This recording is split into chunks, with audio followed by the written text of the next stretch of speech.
Kelly, nice to meet you. Congratulations on the film. Thank you, Manny. I appreciate it. Nice to meet you. Tell me a little bit about, crafting a Christmas story. I know that a lot of, we get a lot of these every year. My daughter and I really enjoyed this one. Where did you start? Where was your foundation? Well, you're right. I mean, we do. Thankfully, we get a lot of Christmas movies every year. But when I set out to start this one, my own family, one of our favorite family traditions is watching family Christmas movies. So I knew that there were a lot of them out there. I didn't want to write one about somebody in the big city moving back to the small town to start over. I knew I didn't want to do a riff on A Christmas Carol. So I really looked kind of to my own life for inspiration. And my parents live in El Segundo. They live at the top of the street that leads into Candy Cane Lane. We've been going to Candy Cane Lane forever. Since my kids have been in strollers, we walk the lane. And so my dad over decorates. He goes over the top. Every year it's a problem, but it's also magical. And expectations are always very high. So I knew that I wanted to write what you know. And I just happen to know a lot of strange things that go on around Candy Cane Lane. Yeah, no, it is a beautiful place to visit, and but I cannot imagine what it'd be like to actually put it together. And we see that with the Right. characters. Yeah. How do you approach writing for somebody like an Eddie Murphy? Did you know ahead of time who your lead was going to be, or is that something that happened afterwards? So it happened afterwards. So the script had already been completed.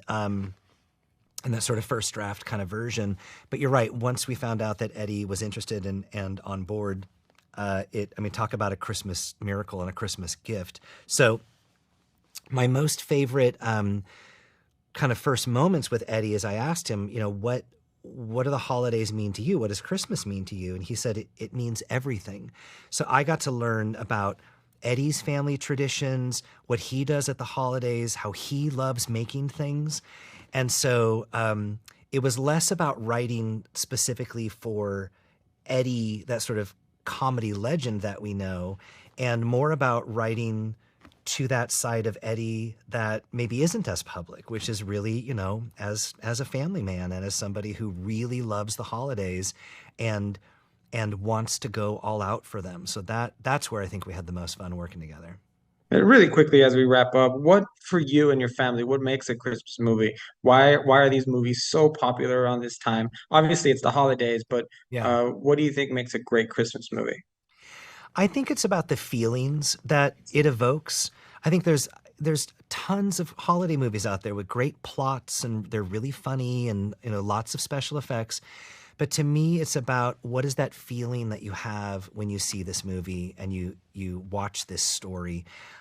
I started out wanting to make a movie about joy. I wanted to bring some more joy into my family's life, our lives. I think the world needs more joy. So I'm hoping that audiences will feel that and experience that joy, because to me, that's what makes you want to watch a movie over and over again at the holidays. So, and I hope Candy Cane Lane will be one of those. Well, my daughter and I enjoyed it together, and so Wonderful. we hope other families will too. Great. Thank you for your time. It was really nice to chat with you for a few minutes. Great. Thanks, Manny. Merry Christmas.